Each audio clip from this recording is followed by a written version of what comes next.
the fakeness. If you wanna play tough and wanna hate this, I'll always show up. I don't ever slow up, no I don't take sh**. I got no love for the fakeness. If you wanna play tough and wanna hate this, I'll always show up and make a statement. I don't ever slow up, no I don't take sh**. I got no love for the fakeness. If you wanna play tough and wanna hate this, I'll always show up and make a statement. Everything I do so instinctive and so passionate. Every word I move so descriptive like an adjective. I got a vendetta against people who patented being negative when you should be getting after it. I got facts over tracks, this and that, spitting slow, spitting fast. I could roast, I could gas, think I'm okay at last, but I don't know if that can erase all the past. And the pettiness, a reflection of the emptiness. Hilarious, you think you're with my time, you're delirious. Mysterious, because you hide behind a fake exterior. Inferior, you know I'll always be a bit superior. Get off of me, this ain't no humble brag. I want you to hear words, you can say them back. I want you to feel free from the chains that last, and to believe in what you got, it was built to last, yeah. Now that I've been put through, I never got anyone's help. I had to do it all myself. I don't ever slow up, no I don't take sh**. I got no love for the fakeness. If you wanna play tough and wanna hate this, I'll always show up and make a statement. I don't ever slow up, no I don't take sh**. It's your boy Miguel Z with the VOW Wrestling New Japan Rebound Podcast. I've got a guest for you folks at Stockton Con. What up, everybody? AJ Kirsch here, the voice and the host of Stockton Con. The value of wrestling is awesome, so subscribe on YouTube. Scan the QR code right here, now. Subscribe, check it out. There we go. You'll be glad you did. Thank you, brother. Yeah, that's what. Hey, man, shout out to Value of Wrestling. I'm right here with the Big O's, San Jose. We gonna shut this shit down. Love and respect, though, right? Value of Wrestling. Hello. Man, thank you, brother. Thank Oh, you didn't know? Well, you better have, because if you're paying attention and listening, you would have known that we were going to be here live tonight, right here, with your post show for Friday night Smackdown, on the eve of King and Queen of the Ring PLE. It is tomorrow morning for us here in the United States. So probably here soon it'll be going live. Well, I guess, yeah, it'll be going live. What are we at? A little more than 12 hours away. 15 hours away from start time. So about 15 hours, people are going to be packing out the stadium there in Riyadh? Are they in Riyadh? Yeah, I don't think they're in Jeddah. I think they're in Riyadh this time. They go back and forth between Jeddah and Riyadh, but they'll be there tonight. It'll be WWE with your King and the Queen of the Ring pay-per-view, or PLE, premium live events. Bringing it to you in style. Some great matches on the card. We'll talk about those in a little while. We finally found out who's going to be in the King and the Queen of the Ring tournament. How did we get there? How did it happen? We're going to discuss that. Tonight's show, probably the best word, a little underwhelming. I would say going into this pay-per-view event, I feel like it was just a little underwhelming. There was a couple of times that I was just kind of like, oh, cool. It just how I felt. Like I was wanting something, and some of the way these matches ended or the way they came together, you're just kind of like, oh, okay. You know, I'm really worried about the men's finals for the King of the Ring. How they ended that match. We'll have to definitely talk about that. Mr. Clarke, what are your opening thoughts on SmackDown tonight? Well, you know what? No matter how underwhelming things can be, it's still better than that so-called other company. Oh, good God. When they're putting on a 7'4" junkie boy, that's supposed to be this big giant that comes out and gets beaten by one of the smaller guys on the roster like he's a Jobber Jones.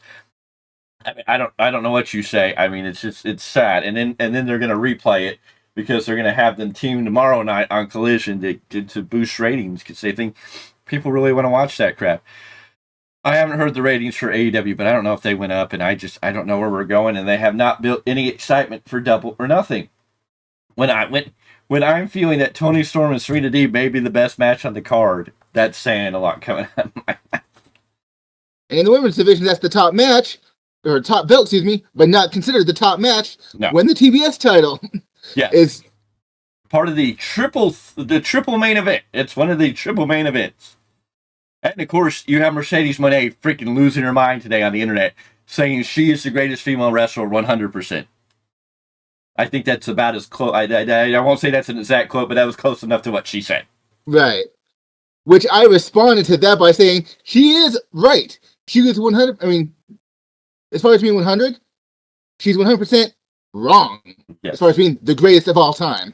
I was like, come on now. You can't BS us like that. I don't know. I mean, Mercedes Moné is like falling off the thing. I'm like, when Nia Jax is starting to look better than you, Mercedes Moné, there might be something wrong. They're making Nia Jax look good. Yeah. And Mercedes Moné is making herself look really, really bad. Really, really bad. Tonight, I think Nia Jax and Mercedes Moné's promo skills are almost on the same level. And this is... See, I thought Nia said what she needed to say in her promo. It wasn't like, granted, it wasn't like this extravagant promo or anything, but I didn't think it was as bad as you were kind of making it feel off air. I think... Okay, so let's open this up so we can get into that, because I'm not going to say, maybe off air I overstated it. I think she needs a heater or a mouthpiece, because she said what she needed to say, but it just doesn't come off as, like, as impactful as I feel like she should be. It just doesn't hit where I think it should be. But anyways, we open the match. We're in Riyadh. Yes, we're in Riyadh. No, Jeddah. We're in Jeddah. Okay, thank you. I forget where we are. Jeddah, Riyadh, they go back and forth. So we're in Jeddah for the weekend with WWE. And Nia Jax, Bianca Belair, Lyra Valkyrie, all here. Randy Orton, Tama Tonga, Gunther. Lots of stuff going on there. We open with people arriving into the building. Triple H has announced prior to this SmackDown, earlier today, that the winner of the King and Queen of the Ring crowns, for lack of a better word, the person that's crowned king, the person that's crowned queen, are going to earn something for the first time ever. Usually the king and the queen of the ring, you were just crowned a king or queen of the ring. It was another kind of title that really you never defended, but it was just your crown to wear for a year. It was a kind of a placeholder or a position to help develop maybe a rising star. I mean, it helped. It helped build the likes of Stone Cold Steve Austin, Triple H. I think it helped. It did good things for Sheamus. It helped bring Baron Corbin into a different light, even though in the end it kind of went, even though at that time it was great, but afterwards it kind of went blah, blah, blah. But Baron Corbin looks like he's on his path to a comeback. I think it did great for Sheamus. It was great to see William Regal as King of the Ring. Did huge things for the Macho Man when he became King of the Ring. And then we can go back to when King Haku existed and King Harley Race through and through. That's when the crowd... I would say, what about Kurt Angle? Even Bret Hart. Well, if we're going to talk about Bret, we can talk about Owen Hart. Yeah, for sure. We just won't talk about the big man. The one who won it there. I mean, I say what, Mabel? Yeah, we won't talk about Mr. Mabel, Big Daddy V. That was not the best. But anyways, for the first time in official history, it was actually announced that whoever wins is going to get a title shot at their respective world titles or WWE titles at SummerSlam. So Nia Jax would get a shot at Bayley. Lyra Valkyrie would get a shot at this time Becky Lynch. If Gunther wins, he would get a shot at Damian Priest. If Randy Orton wins, he might get a shot at Cody Rhodes at this time. Anything can change. Anything is possible. This could be an interesting situation. We'll get into all those details, talk about that as we progress. But we're going to start off with Bianca. Bianca. Ladies and gentlemen, I swear I can talk. I promise you I can get there. It just takes me a minute every once in a while. That's all, folks. Exactly. Don't go away yet. Stay with us. Hang here. Let's party, la-di-da-di, like it's 1975. Anyways, Mr. Miguel Z should be here shortly to join us in this conversation. Maybe party like it's 1995. Is that better? I know you didn't like 1975. That was all. We weren't even born yet. I know. Hey. Exactly. Anyways, the Queen of the Ring tournament semifinals. The winner is going to go on to face the Raw winner, Lyra Valkyrie. Lyra Valkyrie sitting in the audience, and we get Bianca Belair versus Nia Jax. This was a decent match between these two. I don't think it was good. Belair thinks she can get a kiss of death, but Nia hits a chop block, goes back to attacking the knees. Another Annihilator attempt, but Belair fights back. This time Nia is up for the kiss of death, but her knees give out, and Nia falls on her senton, and then the Annihilator from Nia, and Nia wins. The match went 11 minutes and 15 seconds. I felt it was a little shorter than that, but okay.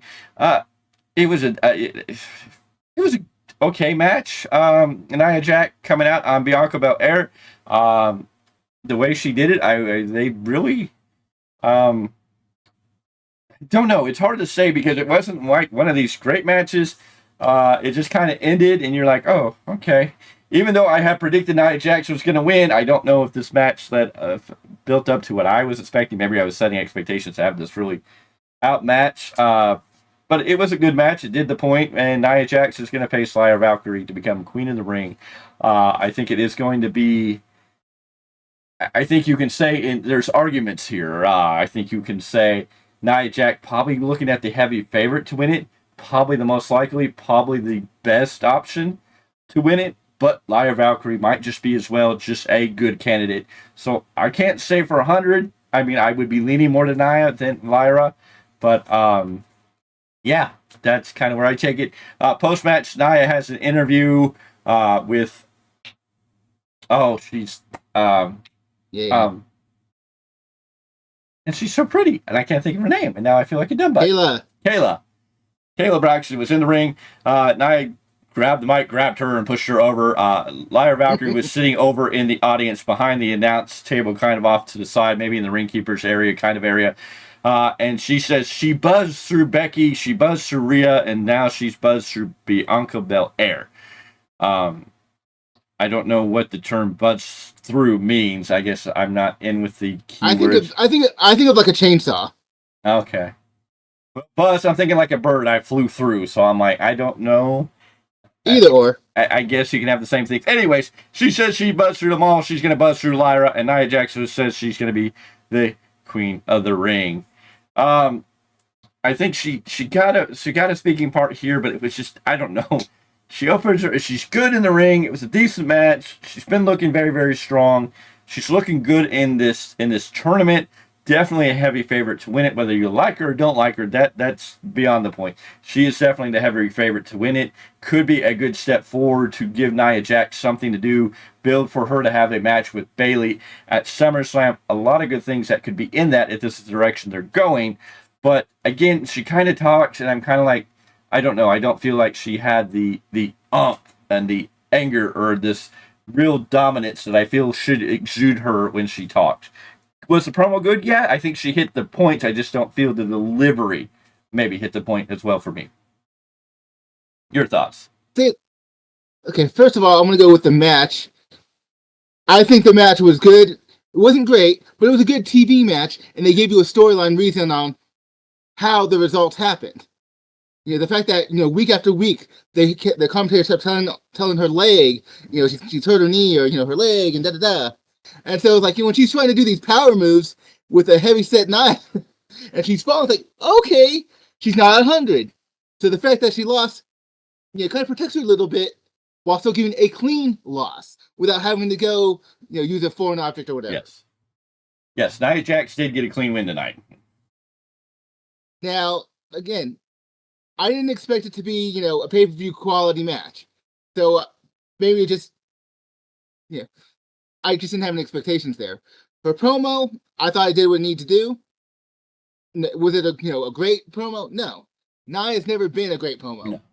But as long as she's serviceable, and she was tonight, that's all I look for. No, and I think you can have a battle here about, is her promo tonight better or her promo skills better than what Mercedes Moné has been giving us in AEW? And I think you can have a real debate. I think you can debate that. I don't think there's any lie in that statement. Now, I really feel like Nia Jax could use somebody like MVP. Somebody who could help fill in.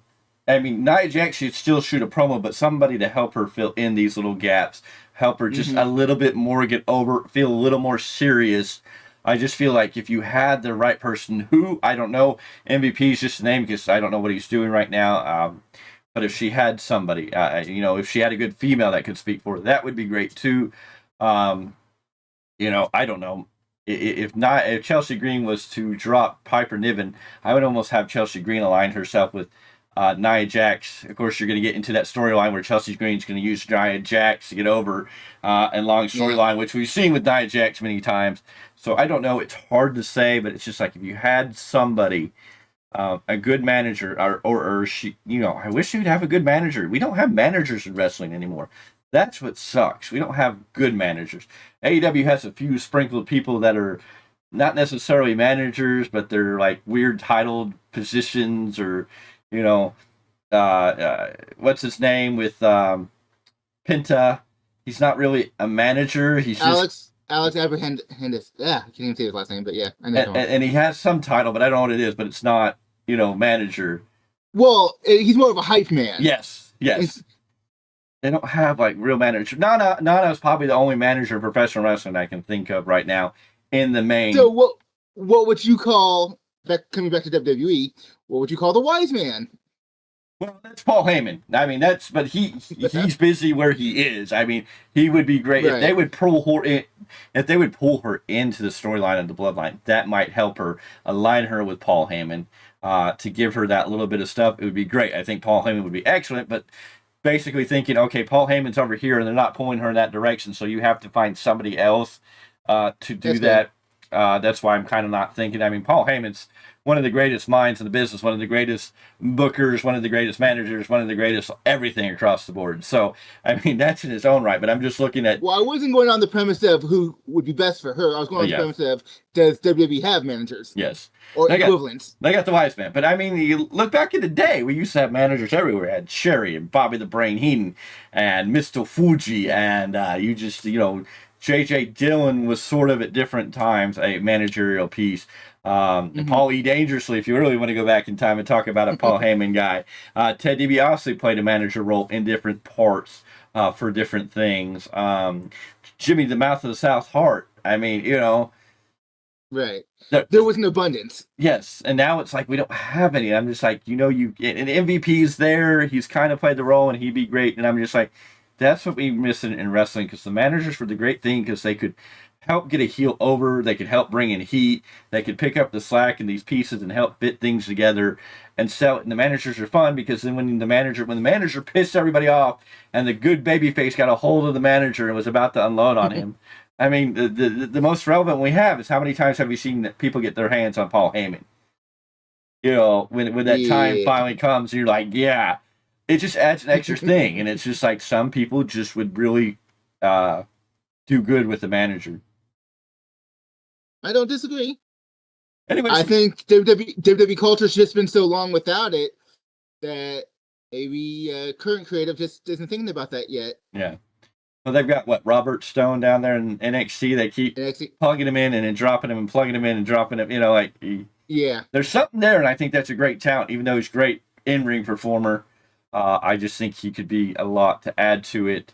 I mean, we do got Scarlett, but she's really tied to Karrion Kross. I don't know if you call her a manager more than just a valet, and that she's more of a visual at this point, added piece. Karrion Kross feels more like a manager to his Final Testament than Paul Ellering too. So it's kind of like we'll see how it all goes as they progress with that. And if Bobby Lashley wanted to step away from the ring, I think Bobby Lashley could be a good manager, but in the past, you've been critical of his promo skills. I know his promo skills on his own, in the WWE, but it's kind of hit or miss. Anyways, moving along, because you guys don't want to hear us talk about all that forever, because we could go on for days. Maybe someday we'll do a breakdown of the greatest managers in wrestling. What is missing in wrestling today is good managers. That would be a great talking point to sit down with Mr. Z and have that conversation someday, somewhere. Translation: we just booked the next Break It Down. Yes. At some point in the future. Not this weekend, because it's a busy weekend, ladies and gentlemen. Oh, busy weekend. Anyways, we're in the back with Grayson Waller and Austin Theory. They're sort of preparing for their segment. Really, it's just makes me think they're missing their curly to go with them, a Larry and a Mo. I hate people who write notes with their opinions like that. Anyways, they're in the back. They're getting ready for their Grayson Waller effect with LA Knight. Grayson Waller and Austin Theory, could they use a manager? Could be a great third piece. like, you really have to have somebody that can stay on that level, because Grayson Waller and Austin Theory together are great counterproductive parts to one another. They have that chemistry where they can bounce off one another and keep it flowing. If you were to put anybody else in that group, you'd have to have somebody who's on that level that fits with them. There's just Austin Theory and Grayson Waller are, like we've said, the young boys, as they pass, name for them. But I mean, to really have somebody there, you have to have somebody who really fits in that group. And that is even harder than maybe finding a manager for Nia Jax. Agreed. In the back, Tiffany Stratton makes fun of Belair for losing to Nia. Then Candice LeRae and Indy Hartwell come up to mock her as well with tons of audio issues. Yeah, we had a ton of audio issues tonight. I don't know if WWE hired some AEW audio people for their Saudi Arabia show this week, but we had some audio issues. Eventually, Jade Cargill shows up in a full bodysuit and they scamper away.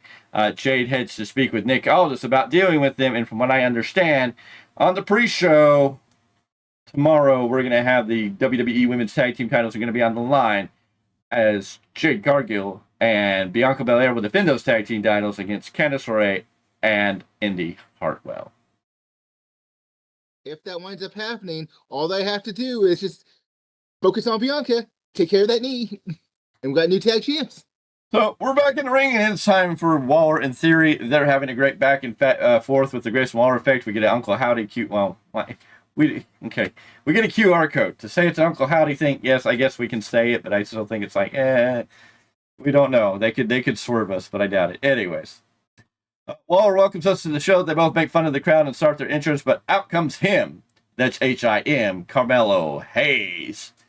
He interrupts. Hayes thanks them for bringing him out as they were clearly describing him, then puts himself over a bit more. A little trash talking by Hayes, thinks they should stick together. Waller thinks Hayes would be a great guest as he gets in the ring. Hayes says they need to raise the bar for the veterans. Bobby Lashley is gone and the Street Profits are losing. All the old guys are jealous of them.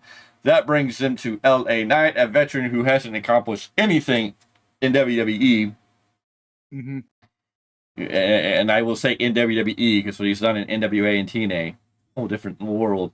And, yes, you may not know him as L.A. Knight, but Eli Drake. Mm-hmm.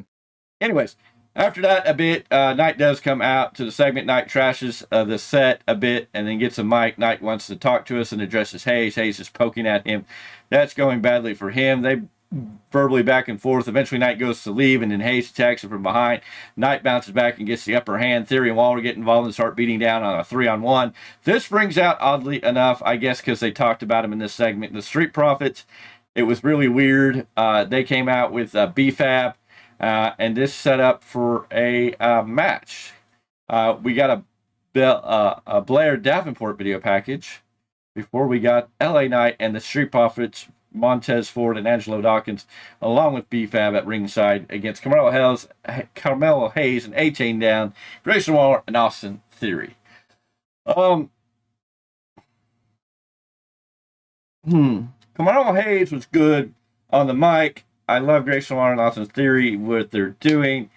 LA Knight, this feels kind of underwhelming. I'm sure they're leading to more LA Knight, Carmelo Hayes, which is probably a good thing. This keeps LA Knight busy with somebody and helps Carmelo Hayes. It's a young guy trying to come up and get into it with the veterans. Could Carmelo Hayes become the next legend killer? Who knows? But it was a good enough serviceable match for what it was tonight. It was what it was. It was a thrown together match. You felt it was very thrown together. It was very kind of like, okay, LA Knight's here, but Carmelo Hayes is here, so he's talking crap about them. Here comes LA Knight, and then the Street Profits. I thought DIY when the beatdown started. I'm like, oh, DIY is going to come out because I already forgotten they trash talked the Street Profits, but no, the Street Profits come out, and we get an interesting match. The Street Profits LA Knight win at 9 minutes 10 seconds. Serviceable match. I don't know what it does. Of course, we get a little more information going forward later, and we'll get to that here in a moment. But your thoughts on this match? I guess I'm a little more nitpicky in this case because it feels like they're using NXT Carmelo Hayes as a character, but because he's fresh to the main roster, they're not pushing him to the moon at the moment. Yeah. So I'm like, I don't know how to feel about him because I think it's smart to continue the character that he started in NXT. But like I said, since he's not like on this big win streak and that warrants the NXT character, it's like, It's going to be interesting because he just turned heel too. You got to remember, it was just at the end of that NXT run that he had. Well, he was babyface and then turned heel on Trick Williams. Remember? Right. So I mean, we're just starting to. They're transitioning him heel, and he's carrying that over to the main roster. I guess we got to see the way to build with him, and I think they're trying to do like we got mad. I mean, a lot of people got mad with when Austin Theory got shot to the moon, and then when Triple H took over booking, they had to cool him down. So I'm not saying they're cooling down Carmelo Hayes, but I think they're just trying to pace it. You know. And I see that. I can see that. It just feels weird as someone who's watched since his NXT run. Well, but again, he's switching from NXT, which is traditionally the developmental. Now he's on the main roster. So until they kind of make it all flow, as these are all three equal brands, it's still going to be looked at like that. And of course, you got to be careful. I mean, what do you do with Carmelo Hayes? Can you really shoot him to the title picture? And you're not really going to let Cody lose his title for a while. So I mean, it's like, you know, you got to keep. No, yeah, like night one, I understood when he faced Cody. Yes, that made perfect sense to me. Yes. Anyways, we're going to recap of the press conference from earlier today where Logan Paul and Cody Rhodes had a conversation. Logan Paul gave his brass knucks to Michael Cole, so he doesn't have his brass knucks, so he says. Next, we see Cody arriving. He runs into Randy Orton in the back. They shake hands, teasing a little bit of this Cody-Randy Orton match that a lot of people are waiting for. They're waiting for Randy to turn on him.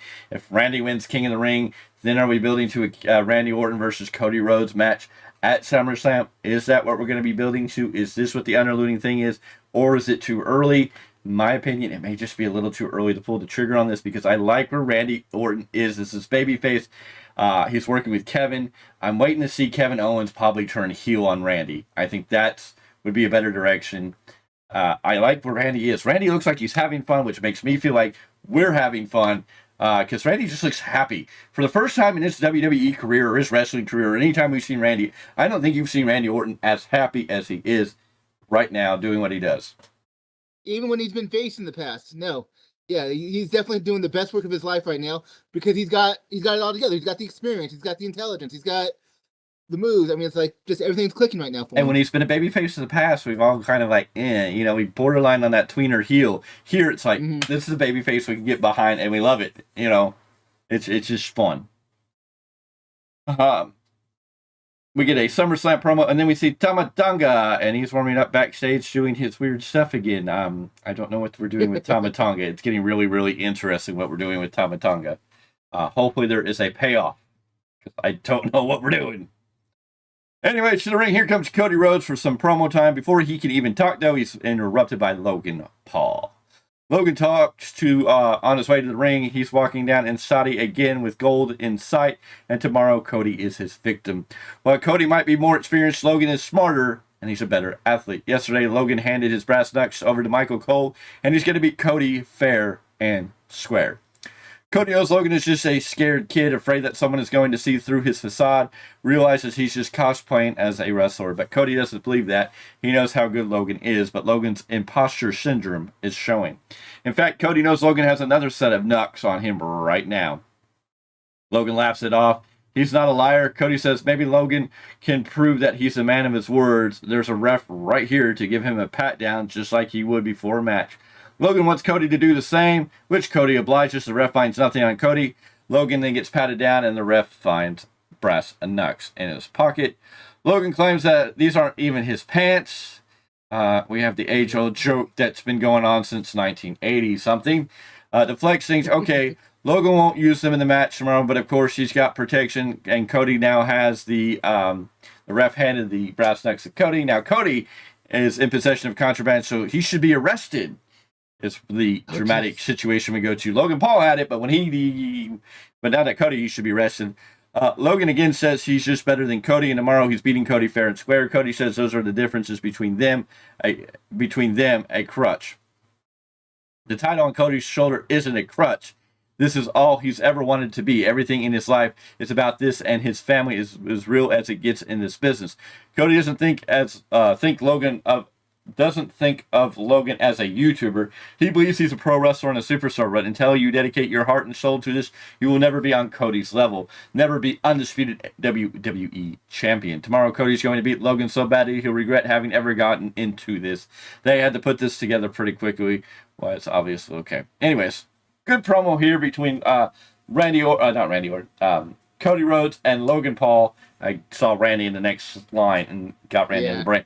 Anyways, good promo between Cody and Logan Paul. I don't get why people are hating on Cody's promos.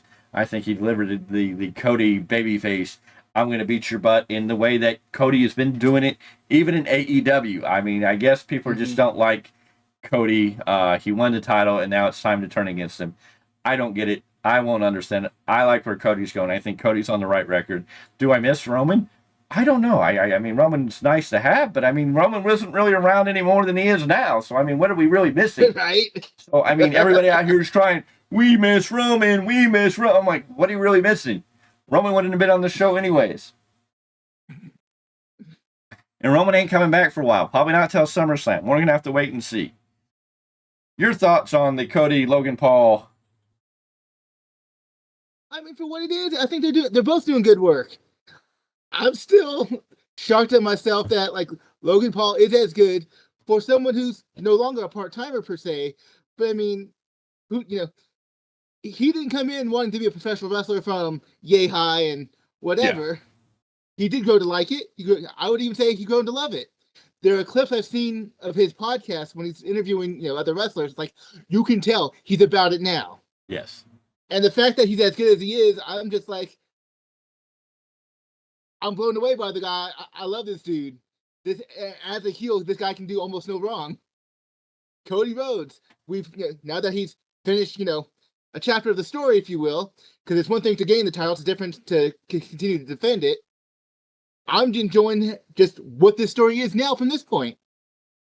I don't understand what there's to complain about. No, I think it's good, solid. We got a lot of good stuff here. I think Cody did really good. I think Logan Paul is the right guy for this moment.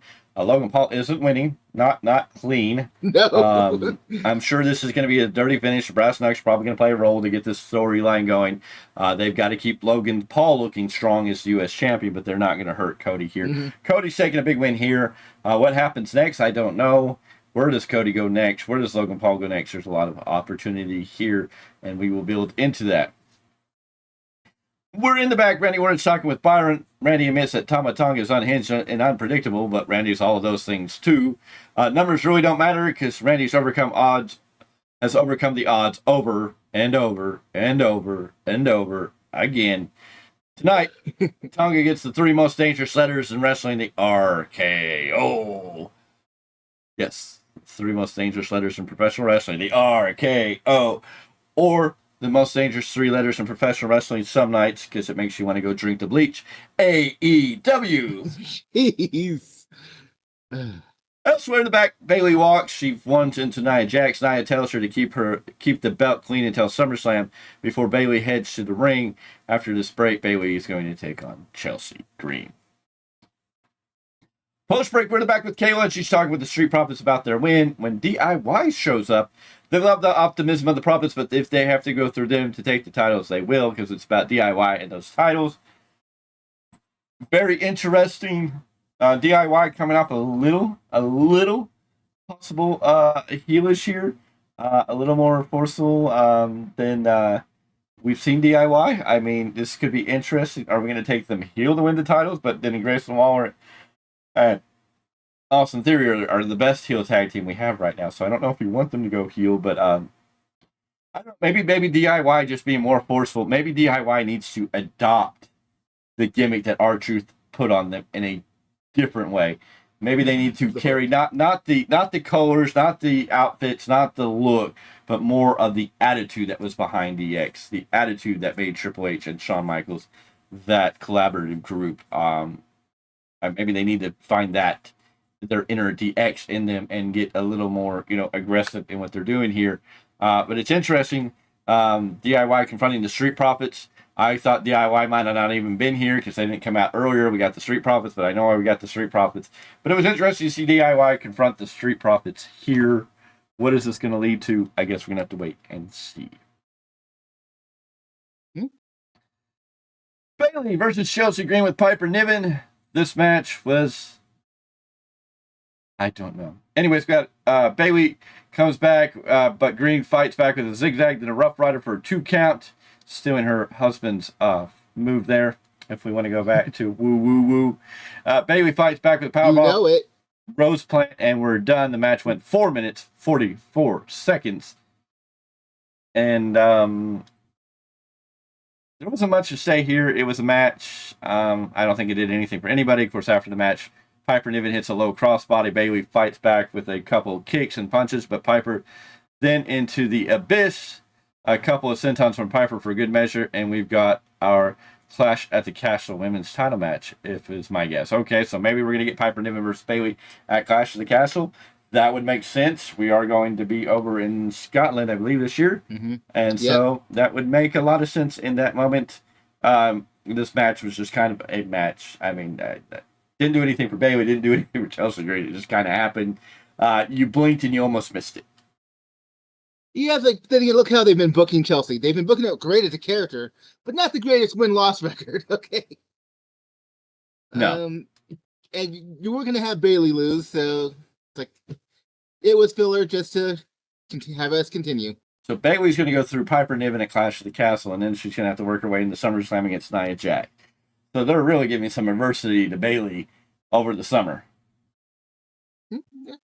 So it's a possibility. We'll find out for sure tomorrow. Yeah. We're in Nick Aldis' office as AJ Styles is in here. AJ Styles talks about being close to beating both Cody and Randy. He wants one more title shot at the WWE title. Aldis considers as AJ basically begs. Aldis has a ton of respect for him, and personally, he'd love to grant that, but professionally, he can't give him that shot. That kind of shot is earned. AJ says he doesn't have much time, but that isn't something Aldis can help. This was an interesting scenario. Where are we going with AJ? It's interesting. AJ saying he doesn't have time. We know AJ's talked about retiring soon. He's not going to AEW. He's made that very abundantly clear. He's going to retire in WWE, and that's going to be it. When he retires, he's going. He's not, well, yes, he could change his mind and go to AEW, but I just, from the things I've heard from him and what he said, I just don't feel it. I feel he's very sincere in what he's going to do. If he goes anywhere, it shouldn't be AEW. It should be TNA. Yeah, if he wants to go back to TNA for one last round, yes, I can give him that. If they can kind of get back on the track, they're kind of teetering. They're good and bad at some point, so we'll see where they get to. But great talent, but creative is that's the thing. I don't know what they're doing with AJ. AJ felt more back to being babyface AJ than heel AJ because he didn't come off like I have to have this. It was more the babyface. I have to do this. I don't have time. I need one more shot. It wasn't the heel. Give me a title shot or else AJ. So I don't know. Hopefully this brings us AJ back with the OC. I need it. I need something to do. We'll see. Well, the Good Brothers are kind of down in NXT, while they're waiting for whatever they could possibly do on the main roster. They just need some kind of creative, and they'll be there. We go to break. We're going to come back with Randy and Tonga, but after that, before that, we get an Andrade video. He's in control of his destiny. He's going to show everyone who Andrade El Idolo is. Can't wait to see them really launch Andrade. I know people are getting anxious because they're like, well, he's wrestled, but now they're doing videos. He just got onto the SmackDown roster, and I think they're trying to figure out where to fit him in, but he needs to get launched. Andrade, it's Andrade's time. We can't wait much longer. Title needs to be on Andrade before the end of next year. Andrade between now and the end of next year, he needs to have worn some title at some point. I don't disagree. I would love to say by the end of this year, but I don't know if we're looking at about 6 months left into this year, and I don't know if those keys are going to fall right now. But I figure by the end of next year, he's got to have some type of title run. He's got to have done something. Andrade would have been a great King of the Ring if he wouldn't have had certain other people in it. Andrade would have been a great option to have come in and win the King of the Ring. Except then they said they get a world title shot, so you're kind of like, nah. the King of the Ring, I know some people are like it. Well, it needs to have a purpose. I get that, but I also don't know if you need to. I think the King of the Ring should have a title shot at some point, but I don't know if SummerSlam. And it's like we're going right to SummerSlam. It feels like really soon. When the King should feel like he gets built up, and that title should feel prestigious too. Because if you have the King and the Queen of the Ring here in May, and then we're in August, and this person's already getting a title shot, and well, okay, depending on who wins it, I guess it's going to be the big key. We'll talk about more of that in a second. Legado of Del Fantasma watched in the back. Santos wants to think about business and feels Andrade could be a great addition to the ranks. So what you're telling me, Santos, is you forgot when Andrade turned on you. Right? Well, then again, though, it could be about business is business. He could take that mindset and, like, we can forgive this if it can work in his favor. As long as they play that story into it, because, I mean, it's kind of dumb for him to say, oh, Andrade would be great. Well, didn't you remember with Dominic, you tried to bring him into the fold, and then you pushed him because he wouldn't jump Ray, and then he turned on you. So it's like, we got to be very careful here. That story's still there. Just because they're both on SmackDown now doesn't mean we can't, we still need to make sure these stories connect. And I mean, it yes, makes sense. Yes, we could say, hey, we can do business, let's forget and forgive, and let Andrade become part of Legado del Fantasma. But again, if Andrade and the Santos come together, doesn't that kind of hurt Santos? Won't Andrade kind of outshine Santos as being the more important aspect or the more important figure associated with that group? It's kind of like you got to be really careful when you brought The Rock into the bloodline, because The Rock overshined Roman a little bit. But I think the storyline, and I hope the storyline is we're going to get Roman as the babyface coming back, and The Rock, I think The Rock is the one that's making all these calls in the background. And that's the right way to do it. So I would only worry if you brought Andrade and Santos together on the Legado del Fantasma, Andrade would outshine Santos. It's a possibility, but it's the power of the pen. It's the power of creative. Yeah. Just depends on the story they want to tell. Tom Duncan's in the back along with Solo Sikoa and Paul Heyman's here. We had horrible audio issues during this, a massive echo. I think even Paul Heyman heard it because he stopped for a moment, thought they got it fixed, and then they went back to it. But anyways, Heyman, make sure Solo knows that Tongoleo isn't here because of travel restrictions. They couldn't get him into the country. Solo knows there's dangerous people he's bringing in. There's dangerous people he's bringing into the bloodline. So there's dangerous people he's bringing into the bloodline. He didn't say there's dangerous people he brought into the bloodline. So let's keep in mind open on what we're saying and how we're saying it, because he's bringing dangerous people in the bloodline.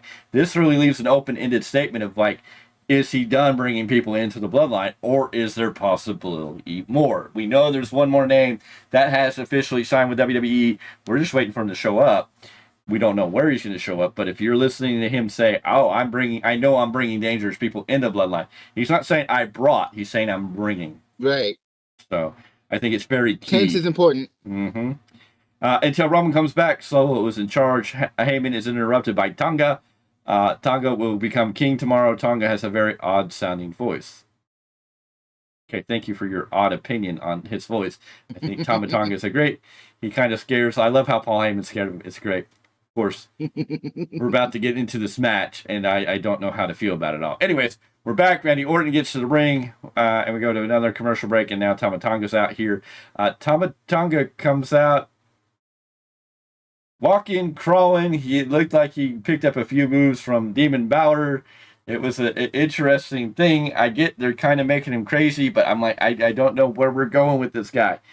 Tama Tonga, Solo Sikoa, and Paul Heyman are out here. Randy Orton, Tama Tonga.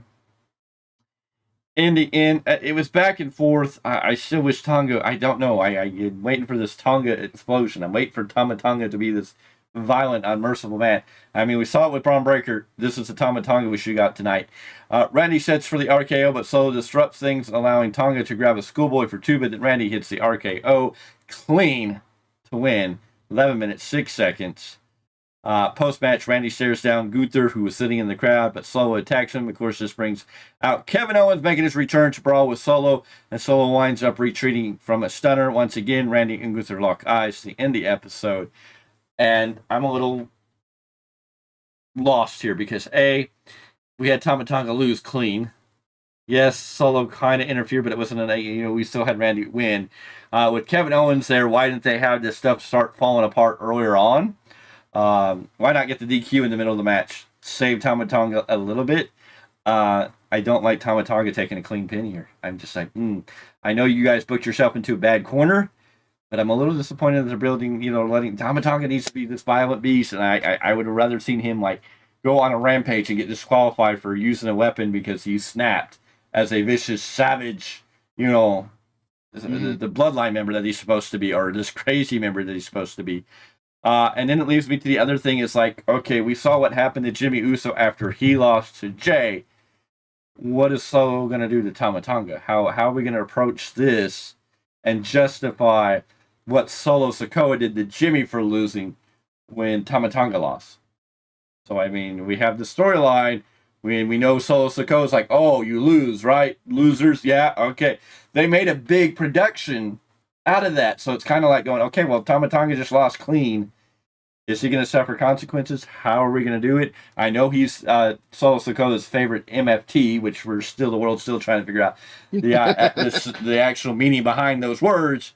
But I was kind of a little underwhelmed. Randy won with an RKO, 1, 2, 3. We're getting Randy versus Gunther. They are really, really selling that Randy's never won the King of the Ring tournament. And the fact of the matter that I feel that they're trying to sell Randy versus Cody Rhodes. Are we really going to crown Randy Orton? I don't think so. I think Gunther's the right guy. But my question is, who's Gunther going to face at SummerSlam? And he's probably going to win the world title, so I would assume it'd be Damian Priest. So we're going to get Damian Priest versus Gunther at SummerSlam, because I'm assuming Gunther would be going into the Bash of Berlin with the world title. Or are they going to have another match for the world title at Bash of Berlin, where Gunther's going to win it? I mean, they've got to be real careful here. If Gunther wins the King of the Ring, we know he's getting a title shot at SummerSlam. Right after SummerSlam, the end of August, we know there's the Bash of Berlin. So you're either having to walk in with that world title, or you're having another bounce back match. And you got to be real careful about making sure you don't hurt Gunther by making him lose possibly twice in back-to-back events in less than a month. So I mean, we're really in an interesting position. Is Randy going to beat Gunther? And does that hinder Gunther? This is a lot is odd here. Your thoughts?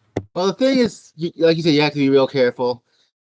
And it's hard to say because Gunther losing to Sami Zayn was one thing, because you had this long-ass streak of wins. Yeah. So it's like, the occasional loss, okay, it happens, it's life. But like you said, back-to-back, Well, he lost to Sami because we knew the title had to come off him. Right. That Intercontinental title reign had to come to an end to move him along. I mean, I was proclaiming it for the longest time that going into WrestleMania, I felt Gunther needed to lose the Intercontinental title so that he could be elevated into the main event picture. Yeah. But now I'm looking at this going, oh, they're really, really been building Randy's never won the King of the Ring. Randy's never been, I mean, this has been repeated a lot. And it depends on what they want to do. Is the point to build that part of the story so that it's a major disappointment when he loses? Yes. Or is it that they're foreshadowing that he's going to win? And the thing is, we have no bloody clue. No, and it's going to get real interesting, because then it gets really hard, because we're looking at things like, okay, Gunther wins the King of the Ring. He's getting a title shot. Damian Priest currently is the WWE World Champion, so that's who he'd be fighting at SummerSlam as it stands as this moment in time. That could definitely be changing. We don't know.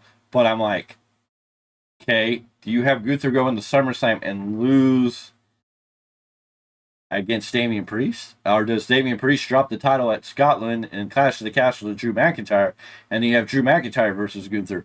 And then what do you do at Bash of Berlin? Do you have Gunther lose at SummerSlam, and then we go to the Bash of Berlin at the end of that month, and then you have to have Gunther win the title? I mean, or does Gunther fall out of the title picture as King of the Ring? I'm really worried how they're going to book this. And the other option is they may give Randy the crown so we can get to Randy and Cody, maybe without Randy turning on Cody. Are we going to have them fight off as baby faces in a friendly fight for the title? That would probably be almost a couple match series, and the first maybe might start as face versus face, but someone's got to turn at that point after that. Yeah. To make it, So, I mean, make sense. They've kind of booked this interesting. And there's a lot of things that are left open now because I'm like, again, Tama Tonga lost clean. I think they're more worried about the character than they are about his win-loss record at this point. Well, what have they done with the character to make him like? I mean, I guess if you follow from New Japan and the expectations are set higher, then you look at it, you're just kind of like, right. But the other but my other aspect is how are you going to explain this and justify what Solo Sikoa did to Jimmy for losing? This is going to be interesting. That argument, but also, how many times the way they booked Solo while he was with Roman has he lost? Oh, I know. And Roman do a bloody thing to him. Yeah, but that's different. Roman didn't do anything to him. Solo Sikoa stepped up or was put in charge, and now Solo Sikoa is doing things a little differently. But I mean, if they wouldn't have made such a big production, and you got to remember they made that production value out of that when he asked Heyman, "Oh, so no lose? Oh, we lose. It's not you can't. You're not supposed to lose." And then we saw the violent attack on Jimmy. So I'm like, how do you? It's going to be interesting how they're going to have Solo justify Tonga losing clean, and that's why I'm like, it was interesting. I was very underwhelmed. But I think a part of it though was it wasn't so much about the loss as it was losing the title. When Roman lost the title, he lost our title. But no, but he punished Jimmy for losing to Jay for. That's true too. You're right. That's the difference. He violently attacked Jimmy. Jimmy didn't have a title on the line, unless Solo's saying that it's Jimmy's fault that Roman lost the title. But I mean, that's still kind of, I don't know. That's a bit of a stretch too. Yeah, you're really trying to stretch it. So I mean, and the statement was, so we don't lose, or you losers. And then Jimmy was attacked. So I'm like, there was that whole thing about consequences. Yes, consequences for losing. That's my point. So what is the consequence going to be for Tonga now that he lost? Or where's that art going to go? It's very interesting. So, I mean, a lot of things are up in the air. I still feel SmackDown was underwhelming. I just wish this match would have gone down in the DQ. Randy could have won, but I just pinning Tama Tonga clean. I'm like, oh. Who are you more worried about? If you're the company, if you're creative, who are you worried about? Protecting Tama Tonga or protecting Randy Orton? Because you can argue for both sides. Yes, here. I know. But Tama Tonga is fresh, and you're supposed to be. He came in as a violent savage that tore Jimmy apart, and now he's kind of like, we're losing that factor. We're all kind of expecting this, like, okay. He is the Solo Sikoa to Solo Sikoa at this point. Pretty much. So, and then we have to see where Tonga Leo comes into all of this too. But no, here we are. That is your SmackDown review show. Very interesting. And so tomorrow is the Queen and King of the Ring, a PLE. We have a handful of matches on this show. Like 5 or 6, something like that. 1, 2. When I did the weekend preview, I forgot. 4, 5, 6. Okay. So we have the women's tag team titles, which is going to be on the pre-show, from what I understood, but it is booked for the King and the Queen of the Ring tournament. Bianca Belair and Jade Cargill will defend their titles against Candice LeRae and Indy Hartwell. I would assume Bianca Belair and Jade Cargill are going to continue holding these titles. I don't know what you do with. I don't know what you do with these two women if they don't have the titles. But I don't know how much you can beat down Candice LeRae and Indy Hartwell and feel like they're serious. I think they got a good storyline going with Candice LeRae and Indy Hartwell right now.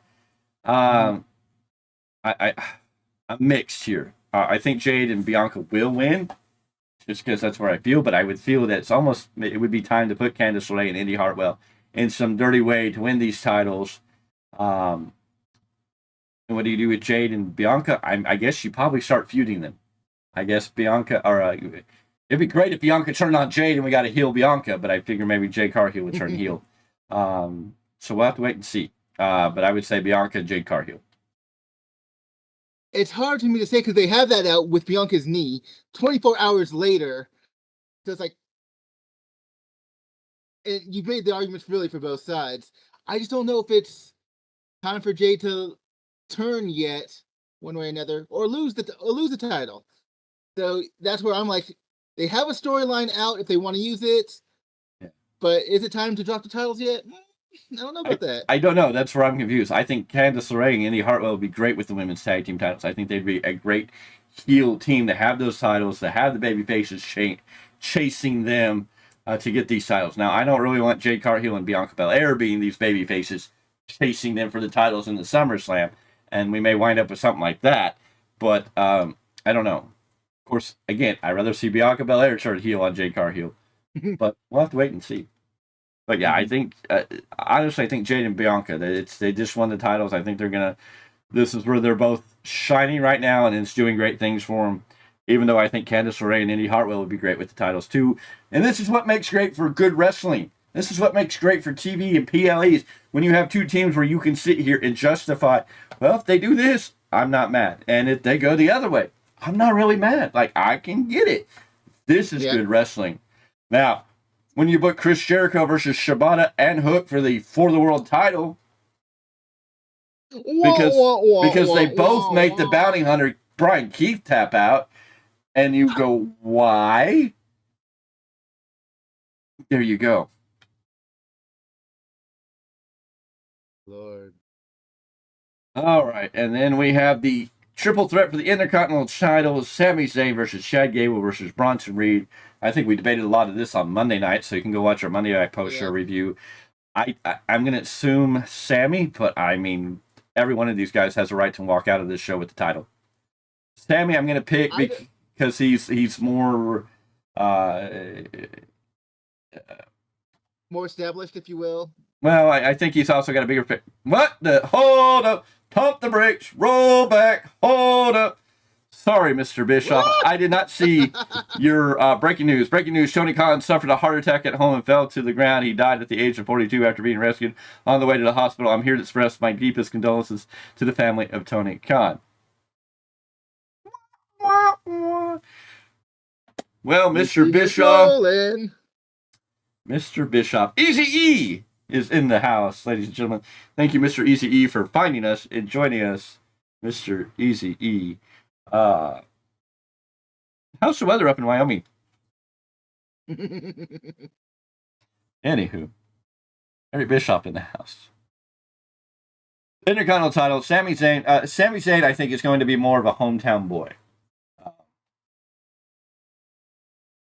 Well, the thing is, out of the three of them, they each have an argument. Yes. But to keep Sami relevant for the time being, until it's time to push him up to the world title scene again, I just see them keeping the IC title on him for a little bit longer. I believe Tony Khan never left. He just went to play basketball with Kobe. Ooh, I know you be trolling, but that... I'm not a big Kobe fan, but I know that probably trigger a lot of people. Miguel, Eric Bischoff's here. Where's Miguel? Anywho, thank you for being here, Mr. Bischoff. You wouldn't happen to have anything to do with Triple H and Tony Khan being on our shows recently. Anyways, yeah, I guess Sami would probably win, but I mean, I think all three of these guys. Again, this is what makes for good wrestling, right, Mr. Bischoff? When you have three guys that you can debate that all have the right to win the title, when you can book a solid match, just hopefully. And Chad Gable looks good, also, especially with that robe on Monday. I was just like, oh hell. Just hopefully we don't have Chad Gable with a finger poke of doom. Oh, my ninja. Right, Mr. Bischoff. Bad booking, right? Or was that Russo's idea? I forget. The women's world title will be on the line when Becky Lynch takes on Liv Morgan. I think we've talked about this. We talked about this on Monday. I think it's got to go to Liv. I'm hoping it's Liv. As much as I love Becky Lynch, and I do, it's Liv's time. Well, Liv needs to be built up as this monstrous heel. If they're going to make her heel, she needs to beat down Becky, get on this revenge tour, start running through everybody until we get Mommy back. And it's time. If we're going to have this match now, this is the title that needs to change hands over the weekend. Then we have the Queen of the Ring finals. Lyra Valkyrie versus Nia Jax. And again, the great thing about this match is you can give your debates for both women. Nia Jax, probably the heavy favorite and probably should win this. I think it does more for her. But again, Lyra Valkyrie being a newbie on the main roster, it would do tons for her to be the Queen of the Ring. She'd be getting a title shot going into SummerSlam. Of course, she would be facing either Becky Lynch or Liv Morgan, depending on who wins there. And Nia would be facing Bayley if Bayley's able to hold on to the title until then. So, very interesting. I don't know. I would probably lean heavier on Nia Jax. I think it'd be the right move. Letting her be the queen. Let her be boisterous. God, I wish you know who Nia Jax needs. We forgot. There is one somewhat of a manager. They've kind of let him drift off. Stokely Hathaway would be a great manager for Nia Jax. Yeah, if he wasn't working for AEW. I know. And I know he's another name that I didn't think of when we were talking about managers. He's kind of a manager. He's more of a mouthpiece hype man nowadays than directly a manager, because it's just really weird. He's running around with Will and Statlander, but I guess it has to do with his position within Ring of Honor too. So, your thoughts, Lyra Valkyrie, Nia Jax? Yeah, coming back to this match, I'm actually advocating for Lyra Valkyrie only because creating a new star, she can win Queen of the Ring, and if she were to lose at SummerSlam and not win the title, it's not going to kill her main roster run. No, it would just show that there's validation in her being on the main roster, but she's maybe not ready to, be champion yet, which would be absolutely fine, and they could pivot her from there to whoever would be the next person that she feuds with. The King of the Ring final match. It's going to be the Gunther versus Randy Orton. Now, Gunther wins. He'll be facing who should be Damian Priest at SummerSlam, or it could be Drew McIntyre. I believe that's what we're going to get at Clash of the Castle. Drew McIntyre versus Damian Priest.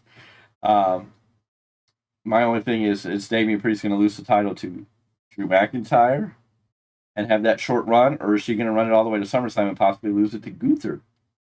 I heavy favorite Gunther, but they painted a damn good story if Randy wins this, and they're teasing the Randy Cody thing. As two baby faces, I might be okay with it, but I don't know. Again, you said it a while ago. This may be the beginning of a couple matches where somebody eventually turns. I'm going to stick with Gunther on this one. I think Gunther needs to be the King of the Ring. Again, the only thing that scares me is going into SummerSlam with a world title match with Basher Berlin in August. Does he go in with the title in the Germany, or do we have a rebound match and he wins the title in Germany? Got to be real careful how we book this. Again, makes for great wrestling because we can't really tell you for sure who's going to win. You got arguments for both sides again. This is why this PLE is going to be an awesome PLE to watch. Why you're excited about it, why we're excited about it, why we're hyped and ready to watch this tomorrow. Because all these matches on this card, pretty much, we can sit here all night and go back and forth about, well, it could be him, it could be him, it could be her, it could be them. And, neither person really necessarily be wrong. Absolutely. I'm going to advocate for Gunther just because I'm loving his... he's a heel, but you kind of have to respect, even when he's being a bully, he's so damn good at it. Oh, yeah. No, he's been really, really good at it. He has brought a lot to the table. It's been very excellent. And I can't wait to see what's going to happen tomorrow. Then your undisputed WWE Championships on line when Cody Rhodes takes on the United States Champion Logan Paul. Yeah. It's very interesting. I'm expecting it to be a good match, but I'm also expecting Cody to go over.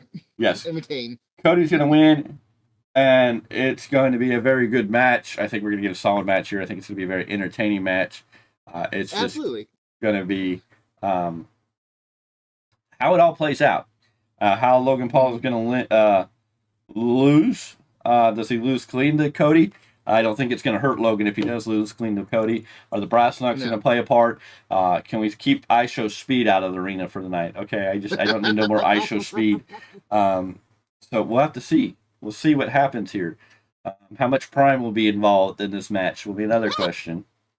A lot of things. to Well, talk about if WWE wants to quote unquote steal from AEW, they can have a Prime bath. You see me trolling. there. Yes.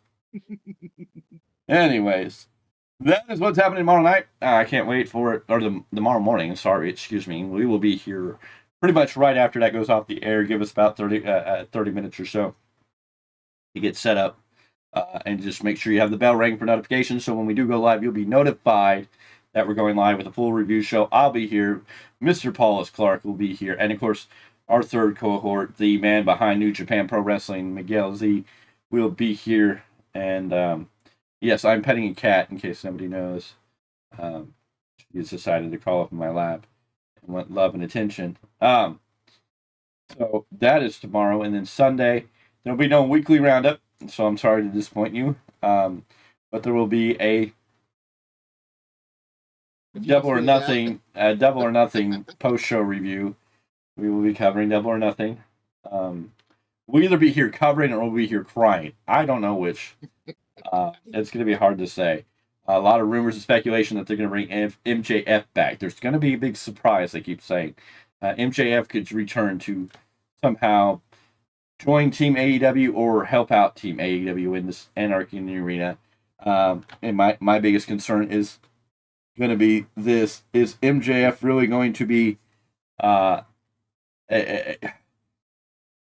think MJF should stay far away from AEW for his sake, but AEW needs him back. But I don't know if they can even get a ratings boost with MJF right now, because they have some of the biggest names in professional wrestling, and they ain't doing it. So.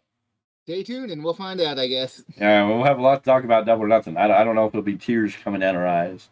From the pain and misery we suffered through, or for it to actually be something good to talk about. I know tomorrow afternoon we'll be here talking about the King and Queen Arena tournament. It's going to be exciting, a lot of great things to talk about, some great matches, great entertaining stuff. It's going to be fun. It's going to be good. Can't wait for that. So, anywho, it's time to get out of here. It's time to say goodnight so we can get ready and get prepared for tomorrow night, or tomorrow afternoon Tomorrow show. morning. Well, it'll be our afternoon show, because it'll be about 1. Oh, yeah. So, all right. Interesting way to pass out, cat. I don't know if I can get my hand free. We're going to get out of here. We're going to say goodnight. Mr. Clarke, tell the audience. Goodbye, so long, farewell, good night. Have a good night, folks. We'll see you tomorrow.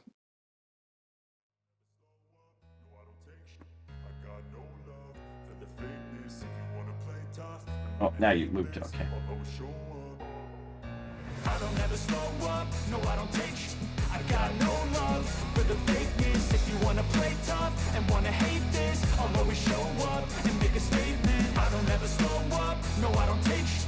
I got no love for the fakeness. If you wanna play tough and wanna hate this, I'll always show up and make a statement. Everything I do so instinctive and so passionate. Every word I move so descriptive like an adjective. I got a vendetta against people who patented being negative when you should be getting after it.